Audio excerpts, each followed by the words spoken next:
পরিকল্পনা অনুযায়ী দিবাগত রাত 2:30টার দিকে 16 জনের ঘাতক দল কালুরঘাট রেডিও ট্রান্সমিটার এলাকায় জড়ো হয়। সেই দিন সেই ঝড়ের রাতে স্ত্রী খালেদা জিয়ার সাথে কথা বলার পরে ঘুমাইতে গেছিলেন জিয়াউর রহমান। উনি বলে গেছিলেন সকাল 6:45টায় তাকে যেন চা দিয়ে যাওয়া হয়, কিন্তু তার ঘুম আরো আগেই ভাঙে রকেট লঞ্চারের আওয়াজে। লেফটেন্যান্ট কর্নেল ফজলে হোসেনের ছোড়া 2টা লঞ্চার আঘাত করে জিয়াউর রহমানের বেডরুমের ঠিক নিচের অংশে। পেছনের 2 রুম থেকে প্রেসিডেন্টকে বাঁচাতে ছুটে আসেন প্রধান নিরাপত্তা officer lieutenant colonel Moinul Hasan এবং ক্যাপ্টেন আশরাফুল খান, কিন্তু তারাও কোনো সুযোগ পাওয়ার আগে তাদেরকেও শেষ করে ফেলা হয়। সবাইকে মেরে তারা প্রেসিডেন্টের রুমের দরজায় লাথি ও ধাক্কা মারতে থাকে। জিয়াকে দেখার পরে এক মুহূর্ত দেরি না করে এক ম্যাগাজিন খালি করে ফেলেন উনি জিয়ার বডির উপরে।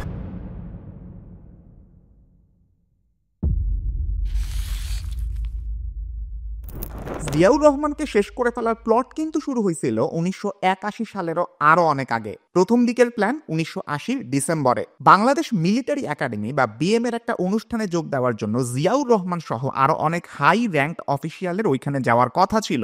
পরিকল্পনাটা ছিল জিওসি হিসেবে সেই কুখ্যাত জেনারেল আবুল মঞ্জুর একটা ডিনারের আয়োজন করবেন এন্ড সেইখানেই সবাইকে অ্যারেস্ট করা হবে, আর না হয় একটা টিম সার্কিট হাউসে অপারেশন চালায় জিয়াউর রহমানকে শেষ করবে, আর বাকি যে অফিসাররা থাকবে তাদেরকে ইস্ট বেঙ্গল রেজিমেন্ট সেন্টারের মেস থেকে বিএম এর প্যারেড গ্রাউন্ডে এনে শেষ করে ফেলা হবে। তবে এই প্ল্যান কাজে লাগাইতে হইলে খুবই অল্প সময়ের মধ্যে পার্বত্য চট্টগ্রাম থেকে 10ম ইস্ট বেঙ্গল রেজিমেন্টকে এনে এখানে কাজ করাইতে হইতো।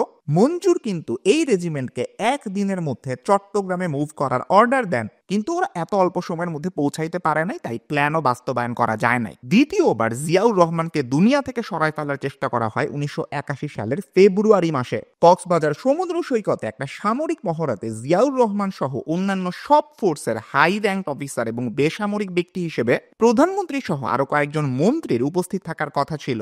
এখানে প্ল্যান ছিল জিয়াউর রহমান এবং অন্যান্য ব্যক্তিদেরকে জিম্মি করা হবে এন্ড দেন কয়েকটা দাবি দাওয়া আদায় করা হবে, ওদেরকে একদম কতল করা হবে, এই ধরনের ইন্টেনশন ছিল না। তখনও কিন্তু মঞ্জুর একেবারে হার্ড লাইনে যাওয়ার বিপক্ষে ছিলেন। উনি যেটা ভাবছিলেন এর মাধ্যমে হয়তো জনমত উনার এগেইনস্টে যাইতে পারে, তবে লাস্ট পর্যন্ত পুরো প্ল্যানটাই উনি বাতিল করেন। তৃতীয়বার জিয়াউর রহমানকে শেষ করার চেষ্টা করা হয় 1981 সালের 10ই মে। খেয়াল করেন তার মৃত্যুর মাত্র 20 দিন আগে চট্টগ্রামে ওনার একটা ড্রাই ডক উদ্বোধন করার কথা ছিল, কিন্তু যেই সুইচে চাপ দিয়ে উদ্বোধন ঘোষণা করার কথা ছিল এইটার ভিতরে এক্সপ্লোসিভ বা গোলা বারুদ পাওয়া যায়। এই ঘটনার পিছনে কারা ছিল বা কাদের সন্দেহ করা হয়েছিল এই ব্যাপারে পরবর্তীতে জানা যায় নাই, তবে সব ঘটনাই যেহেতু চট্টগ্রাম আর তার আশেপাশে ঘটতেছিল, দুয়ে দুয়ে চার মিলানো কিন্তু খুব কঠিন না।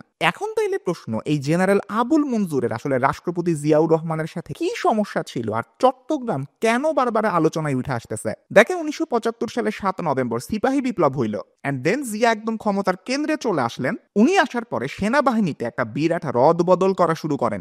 এরই অংশ হিসেবে এই আবুল মঞ্জুরকে চট্টগ্রামে জিওসি জেনারেল অফিসার কমান্ডিং হিসেবে বদলি করা হয়। এখন মঞ্জুর না কখনো চায় নাই রাজধানীর বাইরে যাবে, তারা চট্টগ্রামে পাঠানো হইতেছে।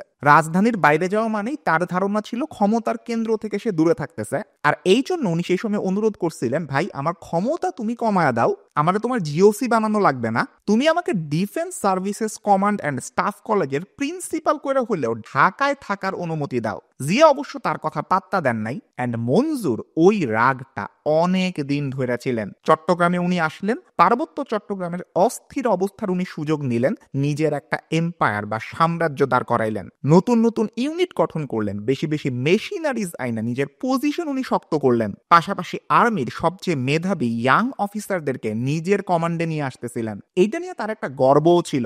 বাংলাদেশ সেনাবাহিনীর প্রায় 1/3 তার কমান্ডের আন্ডারে আছে, আর এতজনের মধ্যে তার সবচেয়ে ক্লোজ ছিলেন 2 জন, লেফটেন্যান্ট কর্নেল মতিউর রহমান এবং লেফটেন্যান্ট কর্নেল মাহবুবুর রহমান। মাহবুব আবার সম্পর্কে ছিলেন মঞ্জুরের ভাইগনা, তার সাথে 21তম ইস্ট বেঙ্গল রেজিমেন্টের কমান্ডারও। এই নাম দুইটা মনে রাখেন, সামনে আরো আসবে। এখন এই মতি আর মাহবুব মঞ্জুরকে অনেক বেশি পছন্দ আর সম্মান করতেন, ততটুকুই অপছন্দ করতেন জিয়াউর রহমানকে, আর তাদের মাথার উপরে মঞ্জুরের হাতও ছিল।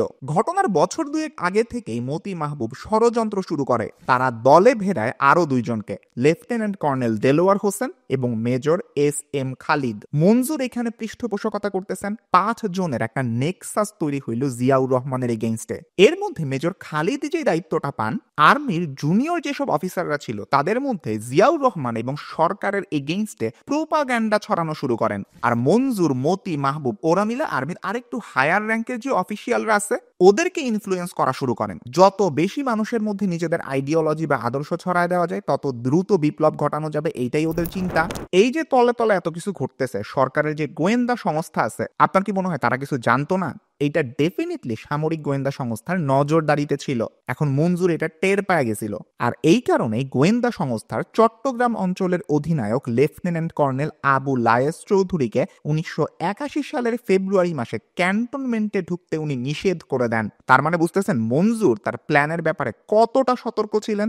এইবার আসি অ্যাকচুয়ালি জিয়াউর রহমানকে শেষ করে তালার প্লটের দিকে। 1981 সালের 29 মে রাষ্ট্রপতি জিয়াউর রহমান ঢাকা থেকে উড়ে এলেন চট্টগ্রামে। সেইখানে আবার তার দল বিএনপি এখন দুই ভাগে বিভক্ত হয়ে গেছে। একটা গ্রুপের নেতৃত্বে ছিলেন উপপ্রধানমন্ত্রী জামাল উদ্দিন আহমেদ, আরেকটার নেতৃত্বে ছিলেন ডেপুটি স্পিকার সুলতান আহমেদ চৌধুরী। এই দুই গ্রুপের মধ্যে আবার চরম গ্যাঞ্জাম চলতেছে। দেখেন, জিয়াউর রহমান সারা জীবন খুব ডিসিপ্লিনের ভিতরে চলা একটা মানুষ। একজন সামরিক শাসক থেকে আস্তে আস্তে জনগণের রাষ্ট্রপতি হওয়ার চেষ্টা উনি করতেছিলেন। 1975 সালে চেইন অফ কমান্ড ভাইয়া যাওয়া মিলিটারিকে উনি অনেক কাঠখড় পোড়ায় একটা ডিসিপ্লিনের মধ্যে আনছিলেন। আর সেই জায়গায় তারই দলের সিভিলিয়ানদের মধ্যে এই ধরনের গ্যাঞ্জাম দেখে উনি প্রচন্ড বিরক্ত হন। এর আগে 25 মে প্রেসিডেন্টের যাওয়ার কথা ছিল জেদ্দায় অর্গানাইজেশন অফ ইসলামিক কনফারেন্স বা ওআইসিতে যোগ দিতে, কিন্তু সেটা বাতিল হওয়ায় প্রেসিডেন্ট ভাবলেন আচ্ছা নিজের দেশটাই একটু ঘুরে দেখি। প্রথমে প্ল্যান করছিলেন রাজশাহীতে যাবেন, সেটা পরে বাতিল হয়। তারপরই উনি নেন সেই সিদ্ধান্ত, সেই চট্টগ্রামে যাওয়ার সিদ্ধান্ত। বলা যায় নিয়তি তাকে চট্টগ্রামে টেনে নিয়ে যায়। এখন চট্টগ্রামের যে জেলা প্রশাসক ছিলেন জিয়াউদ্দিন চৌধুরী, উনি মাত্র 48 ঘন্টা আগে এই খবর পাইছেন যে জিয়াউর রহমান চট্টগ্রামে আসতেছেন। তাকে পরে যেটা জানানো হয়েছে, ভাই রাষ্ট্রপতি হিসেবে উনি আসতেছেন না, উনি সফরে আসতেছেন ক্ষমতাসীন দলের প্রধান হিসেবে, সাপোজ বিএনপির প্রধান হিসেবে। মানে পুরোপুরি এটা একটা রাজনৈতিক সফর। জেলা প্রশাসক সেই অনুযায়ী জিয়াউর রহমান এবং তার সঙ্গীদের জন্য চট্টগ্রাম সার্কিট হাউসে থাকার ব্যবস্থা করেন। যাই হোক, 29 তারিখ শুক্রবার সকালবেলা বাংলাদেশের রাষ্ট্রপতি হয়ে নন, বরং বিএনপির চেয়ারম্যান হিসেবে জিয়াউর রহমান চট্টগ্রামে আসলেন। কিন্তু উনি তো প্রেসিডেন্টও, তাকে তো একটা প্রোটোকল দিতে হবে। সেইটারই পার্ট হিসেবে চট্টগ্রামের জিওসি জেনারেল মঞ্জুরের কিন্তু উপস্থিত থাকার কথা ছিল এয়ারপোর্টে, কিন্তু উনি সেখানে উপস্থিত থাকেন নাই, বা বলা যায় সিকিউরিটি অফিসিয়ালরা তাকে থাকতে নিষেধ করছিলেন। আবার এমনও শোনা যায় জিয়াউর রহমান এয়ারপোর্টে নামার পরে মঞ্জুরকে খুঁজছিলেন। তবে এইটা জানা কথা যে বাংলাদেশ সেনাবাহিনীর সর্বকনিষ্ঠ জেনারেল মঞ্জুরের জিয়াউর রহমানের উপরে রাগ ছিল। কেন তার মতো একজন বীর উত্তম মুক্তিযোদ্ধা অফিসারকে চট্টগ্রামের মতো একটা জায়গায় এনে রাখা হয়েছে? তার তো থাকার কথা ছিল ঢাকায়। তবে জিয়াউর রহমান যেই দিন চট্টগ্রামে যাওয়ার সিদ্ধান্ত নেন, সেই দিনই মঞ্জুরকে ঢাকার আর্মি স্টাফ কলেজের কমান্ডেন্ট হিসেবে বদলির আদেশ জারি করেন। এখন মঞ্জুর প্রচন্ড অ্যারোগেন্ট একটা লোক। এই ঘটনা মঞ্জুরকে আরো রাগায় তোলে, কারণ এই প্রথমবার তাকে সৈন্যদের কমান্ড করা থেকে দূরে সরানোর অর্ডার দেওয়া হয়। অথচ ঠিক 3.5 বছর আগে এই পদের জন্যই কিন্তু উনি তদবির করছিলেন। যখন জিয়াউর রহমান তাকে চট্টগ্রামে বদলি করেন, তখন মঞ্জুরের মধ্যে এতটাই রাগ আর ক্ষোভ জন্ম নিছিল যে সে তার ফেয়ারওয়েল পার্টিতেও অ্যাটেন্ড করে নাই। এমনই বেপরোয়া ছিলেন মঞ্জুর। মঞ্জুর আসলে কি ধরনের মানুষ তার আরো কিছু এক্সাম্পল আপনাদের সামনে দিই। 71-এর সময় উনি কিন্তু পাকিস্তানের শিয়ালকোট থেকে কাশ্মীর বর্ডার দিয়ে ভারতের জম্মুতে আসেন, পরে সরাসরি আমাদের স্বাধীনতা সংগ্রামে অংশ নেন। ওই দিন তার সাথে আরো 2 জন মানুষ পালাইছিল। একজন ছিলেন তখনকার মেজর আবু তাহের বীর উত্তম, 7ই নভেম্বরের সিপাহী বিপ্লবের নেতৃত্ব দিয়ে যিনি কিছুদিন পরে কতল হন। আরেকজন ছিলেন মেজর জিয়াউদ্দিন বীর উত্তম, যিনি স্বাধীনতার পর সেনাবাহিনী ছেড়ে দিয়ে সিরাজ শিকদারের সর্বহারা পার্টিতে যোগ দেন। যাই হোক, ভারতে আসার পরে ট্রেন দিয়ে ওনারা কলকাতার দিকে যাইতেছিলেন, এন্ড তখন একটা ঘটনা ঘটে। ট্রেনে তাদেরকে নর্মাল প্লেটে নিরামিষ খাবার সার্ভ করা হয়েছিল। এটা দেখে মঞ্জুর রাগে এই খাবারগুলা জানালা দিয়ে ছুঁড়া ফেলায় দেন। উনি বলেন আমরা আর্মি অফিসার, আমাদের আজে বাজে খাবার দেওয়া যাবে না, ছুরি চামচ সহ ভালো খাবার দিতে হবে। পরে তার জন্য পরের স্টেশনে অনেকক্ষণ ট্রেন থামায় রাখা হয়। ট্রেন থামায় রেখা মুরগির তরকারি, বাসন, কাটলারি এইসবের ব্যবস্থা করা হয়। পাশাপাশি তার আরেকটা সমস্যা ধরা হয় তার বউ। শোনা যায় প্রচন্ড উচ্চাভিলাষী এই মহিলা মঞ্জুরকে ম্যানিপুলেট আর কন্ট্রোল করতেন। জিয়াউর রহমানের বিরুদ্ধে মঞ্জুরকে উস্কানি দেওয়ার পেছনে রানা ইয়াসমিন মঞ্জুর অর্থাৎ তার স্ত্রীর একটা বড় ভূমিকা ছিল বলে ধারণা করা হয়। আচ্ছা, এখন আবার 1981 সালের 29 মেতে ফিরি। জিয়াউর রহমান এয়ারপোর্ট থেকে সার্কিট হাউসের দিকে যাইতেছেন।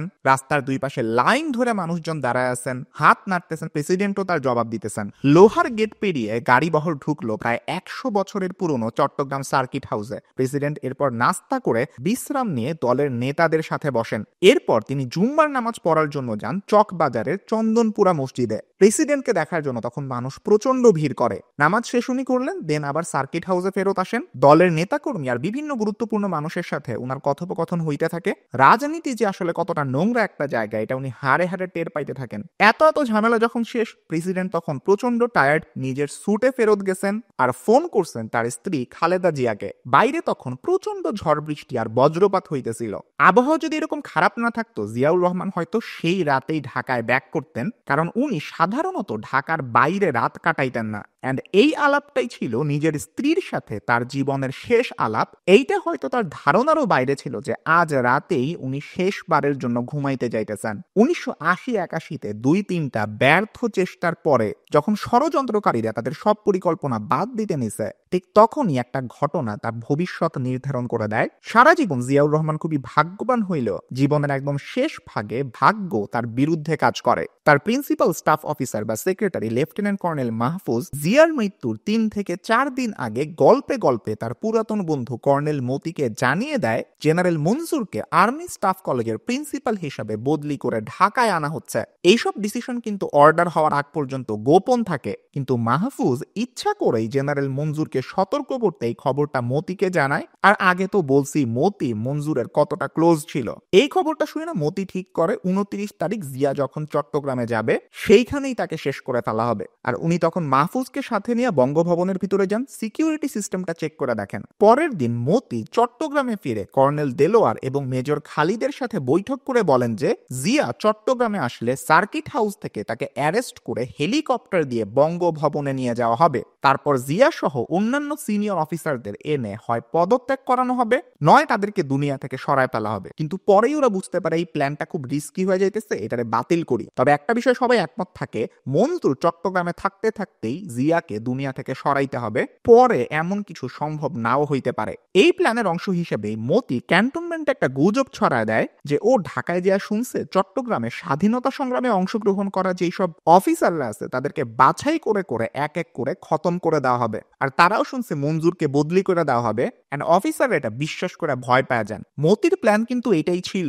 এই ভয় থেকেই তারা যাতে জিয়াউর রহমানকে সরায় দেওয়ার প্ল্যানকে সাপোর্ট করে। পরিকল্পনা অনুযায়ী দিবাগত রাত 2:30টার দিকে 16 জনের ঘাতক দল কালুরঘাট রেডিও ট্রান্সমিটার এলাকায় জড়ো হয়। এই জায়গাটার নাম কি আপনাদের পরিচিত লাগতেছে? হ্যাঁ, এইটাই সেই জায়গা যেখান থেকে 10 বছর আগে মেজর জিয়াউর রহমান স্বাধীনতা ঘোষণা করছিলেন। আজকে তিনি বাংলাদেশের রাষ্ট্রপতি, আর তারই স্মৃতি লেগে থাকা সেই জায়গাতেই ঘাতকের দল তাকে সরানোর ষড়যন্ত্র করতেছে। 16 জনের দলটা 3টা ভাগ হয়ে অপারেশন চালানোর প্ল্যান করলো, কিন্তু হঠাৎই সেখানে এসে পড়ে 40 জন সৈন্যের 2টা প্লাটুন। মেজর খালিদ ওদেরকে সব ডিটেলস জানায় বলে তোমরা আমাদের সাথে যাবা কিনা, কিন্তু এই সাধারণ সৈনিকরা বিদ্রোহে যোগ দিতে অস্বীকৃতি জানায়। যাই হোক, 3:30টার দিকে এই টিম সার্কিট হাউসের দিকে রওনা দেয়। সেই দিন সেই ঝড়ের রাতে স্ত্রী খালেদা জিয়ার সাথে কথা বলার পরে ঘুমাইতে গেছিলেন জিয়াউর রহমান। উনি বলে গেছিলেন সকাল 6:45টায় তাকে যেন চা দিয়ে যাওয়া হয়, কিন্তু তার ঘুম আরো আগেই ভাঙে রকেট লঞ্চারের আওয়াজে।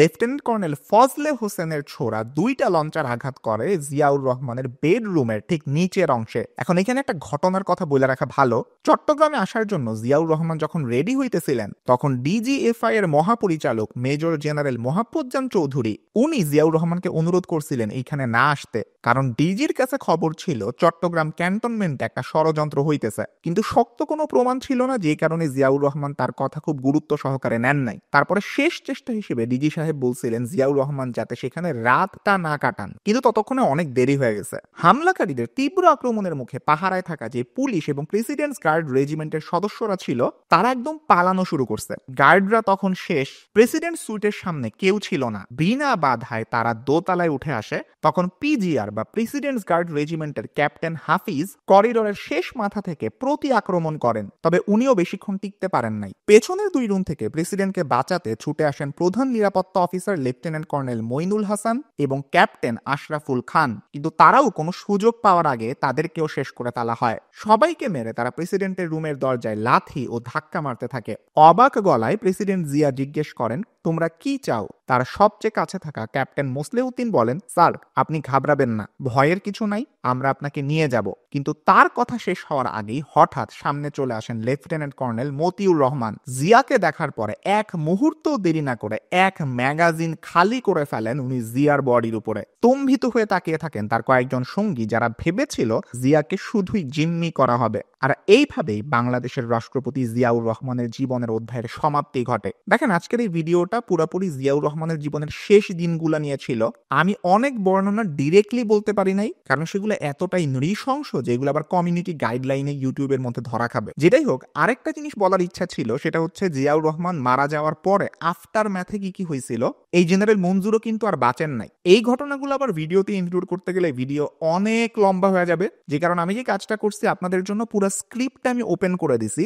আপনারা যদি আফটার ম্যাথ সহ পুরো ঘটনাটা পড়তে চান, ডেসক্রিপশন বক্স কিংবা কমেন্টের মধ্যে সেই গুগল ডকের লিঙ্কটা দেওয়া আছে, সেইখান থেকে আপনারা এই ভিডিওর স্ক্রিপ্টটা পড়তে পারবেন। গত প্রায় 15-16 বছরে পাঠ্যপুস্তক যারা পড়ছে, যে ছেলে মেয়েগুলা, তাদের কাছে হয়তো জিয়াউর রহমান নামটা তত একটা গুরুত্বপূর্ণ না। কারণ সেটা কি কারণ হয়েছে সেটা আমরা খুব ভালো মতনই জানি, কিন্তু এখন আবার তাকে নিয়ে নতুন করে আলোচনার সুযোগ আসছে, এন্ড এই আলোচনাটা আমাদের করা উচিত। আপনাদের যদি এই ধরনের ভিডিও ভালো লাগে, আপনারা এই চ্যানেলটা সাবস্ক্রাইব করে রাখতে পারেন এবং পাশে থাকা বেল আইকনটা প্রেস করতে কখনোই ভুলবেন না। সবাই ভালো থাকবেন, সুস্থ থাকবেন, দেখা হবে ইনশাআল্লাহ পরবর্তী ভিডিওতে। আল্লাহ হাফেজ।